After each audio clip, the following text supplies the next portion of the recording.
Pregnancy का नवा महीना, 9th मंथ ऑफ प्रेगनेंसी, यानी प्रेगनेंसी का आखिरी महीना जो कि बेहद महत्वपूर्ण होता है और बहुत सी महत्वपूर्ण चेंजेस आपके बॉडी में होते हैं। इस समय में बहुत सी चीज़ों का आपको ध्यान रखने की ज़रूरत रहती है। माँ में और बच्चे में दोनों में ही काफ़ी चेंजेस आते हैं इस महीने के अंदर। तो इस महीने के अंदर क्या क्या चेंजेस आते हैं, क्या क्या ध्यान रखने की आपको ज़रूरत रहती है, उसके बारे में हम आज यहाँ डिटेल में जानेंगे। मैं डॉक्टर दीप्ति जैन, गायनेकोलॉजिस्ट। तो प्रेगनेंसी का जो ये नवा महीना होता है, यानी कि जो ये आखिरी महीना होता है, इस समय आपका बच्चे का डेफिनेटली ग्रोथ हो रही होती है, बच्चे का वज़न बढ़ता है। बच्चा नवा महीने के शुरुआत में 2-2.5 किलो से लेके एंड तक जाते जाते 3-3.5 किलो का, अगर आप अच्छी डाइट लेती हैं और आपका अच्छा बिल्ट है, ठीक ठाक बिल्ट है, तो वो 2-2.5 से लेके 3-3.5 किलो का हो जाता है। बच्चे की ग्रेजुअल ग्रोथ होती रहती है इस महीने के अंदर। इस महीने के अंदर माँ को जो डिस्कम्फर्ट होता है वह थोड़ा बढ़ जाता है।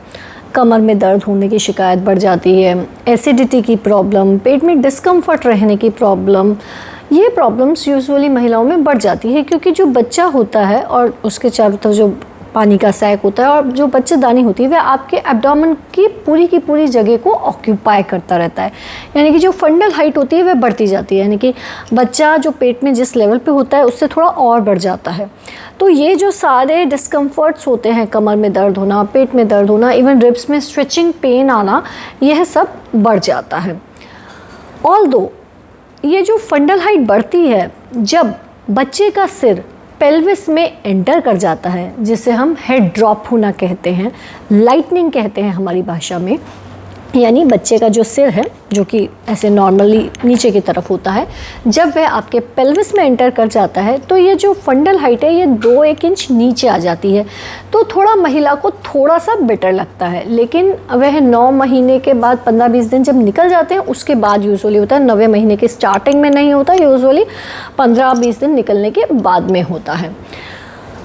महिला को यूरिन की फ्रीक्वेंसी, यानी कि बार बार ये जो यूरिन आने वाली चीज़ होती है ये भी बढ़ जाती है, क्योंकि जो इतना प्रेशर इफेक्ट होता है ब्लैडर के ऊपर वह बढ़ जाता है। तो बार बार यूरिन आने वाली जो चीज़ होती है वह भी बढ़ जाती है।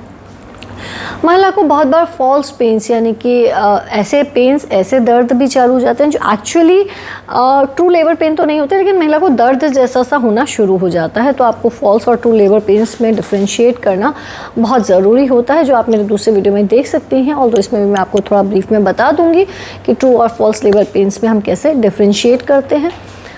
जो बच्चे के मूवमेंट्स होते हैं, यानी कि जो किकिंग होती है, वह पहले से महिला को रिलेटिवली कम फील होती है। मूवमेंट्स कम हो जाते हैं ऐसा नहीं होता है, लेकिन पहले जहाँ बच्चा पूरे एब्डोमेन में बहुत आसानी से घूम पाता था, एब्डोमेन यानी एब्डोमेन नहीं, बेसिकली जो पानी का सैक है उसके चारों तरफ, क्योंकि बच्चे का साइज़ थोड़ा छोटा होता है और स्विमिंग पूल बड़ा होता है। लेकिन जब 9th मंथ आता है तो बच्चा थोड़ा बड़ा हो जाता है और पानी रिलेटिवली कम हो जाता है।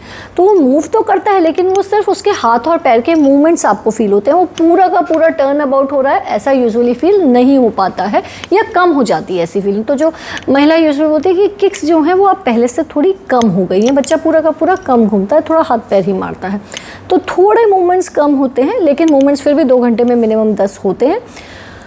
उसके अलावा महिला के अंदर ये जो थकान लगने वाली चीज़ होती है, यानी कि बहुत टायर्डनेस की फीलिंग आना, थोड़ा हल्का फुल्का सांस फूलना, यह भी बढ़ जाती है। महिला का यूजुअली रहता है, मैडम अब जल्दी से जल्दी डिलीवरी हो, मैं थक गई हूँ। ये बहुत कॉमन डायलॉग होता है, बहुत कॉमन, हर महिला ये ज़रूर से कहती है, मैडम कब होगा अब बच्चा। आइए आप जानते हैं कि आपके बच्चे के अंदर क्या चेंजेस होते हैं इस 9th मंथ के अंदर।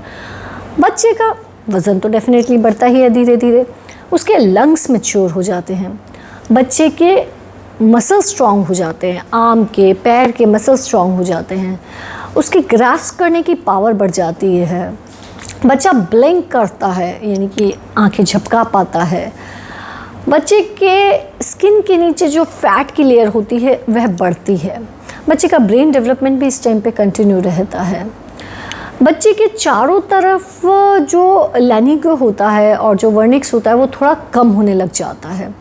तो इस प्रकार के चेंजेस आते हैं बच्चे के अंदर। बच्चे की ग्रोथ डेफिनेटली जारी रहती है, जिस दिन तक बच्चा बाहर नहीं आता तब तक उसकी ग्रोथ जारी रहती है।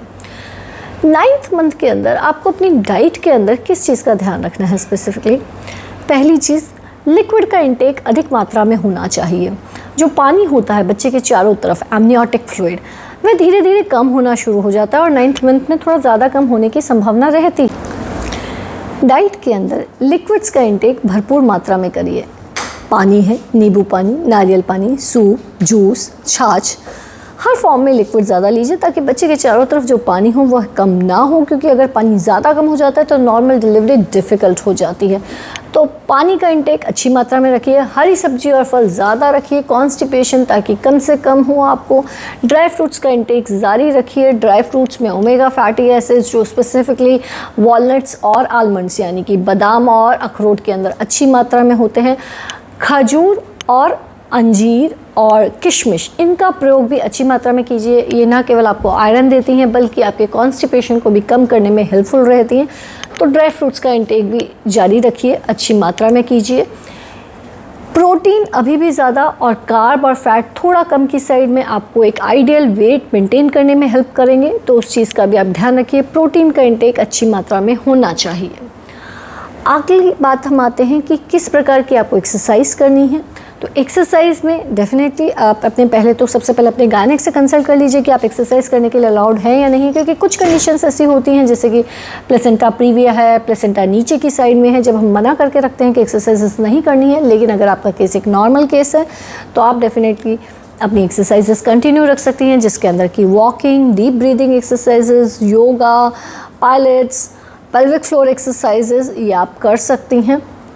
जो भी एक्सरसाइज आप करें, एक चीज़ का ध्यान रखें कि वह आप अपने कंफर्ट जोन में करें, यानी कि जितनी आप कंफर्टेबली आसानी से कर पाएँ।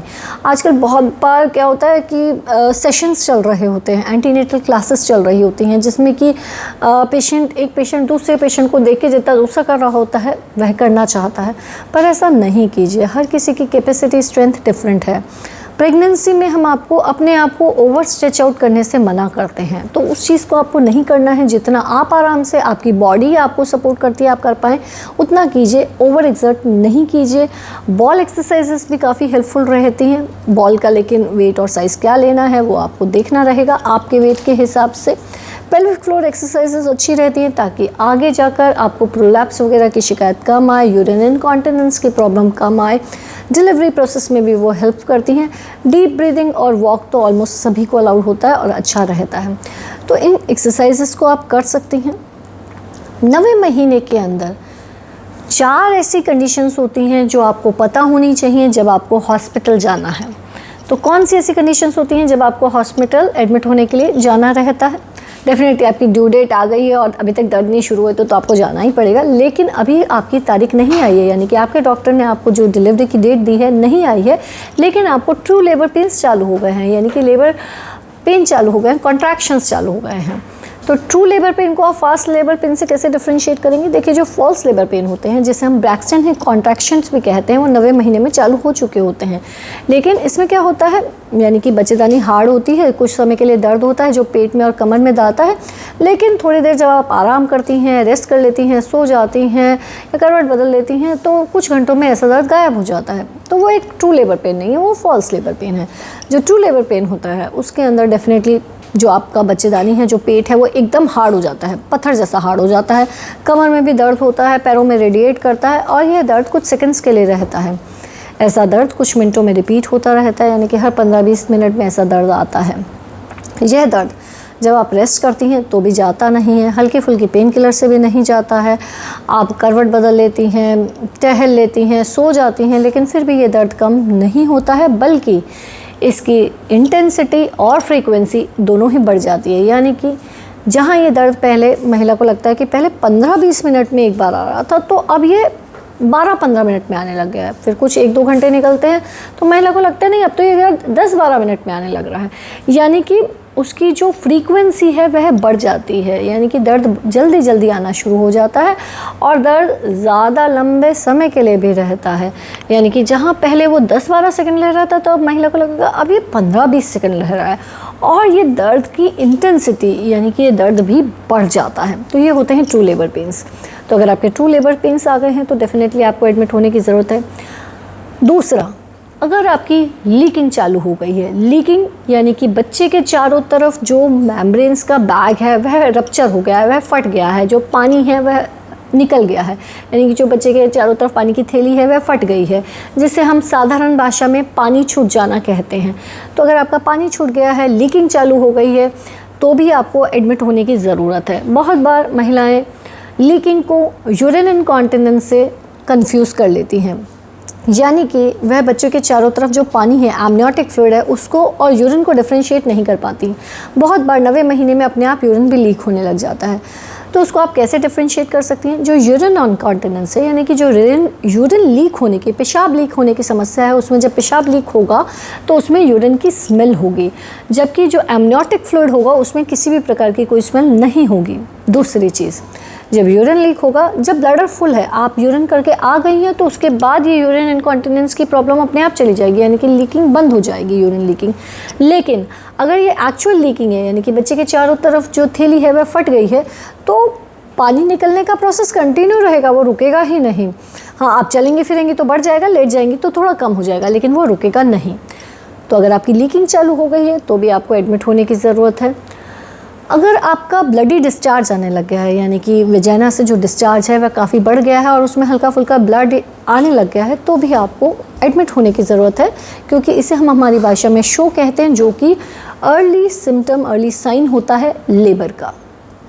चौथी महत्वपूर्ण चीज़, अगर आपके बच्चे के आपको लगता है मूवमेंट्स कम हो गए हैं, यानी कि बच्चा 2 घंटे के अंदर 10 से भी कम बार घूम रहा है, तो भी आपको अपने डॉक्टर से कंसल्ट करने की ज़रूरत रहेगी, क्योंकि यह बच्चे का डिस्ट्रेस में होने का एक अर्ली सिम्टम हो सकता है। अगर बच्चा आपको लग रहा है कि सिग्निफिकेंटली कम घूम रहा है, तो भी आपको अपने डॉक्टर को इन्फॉर्म करना है।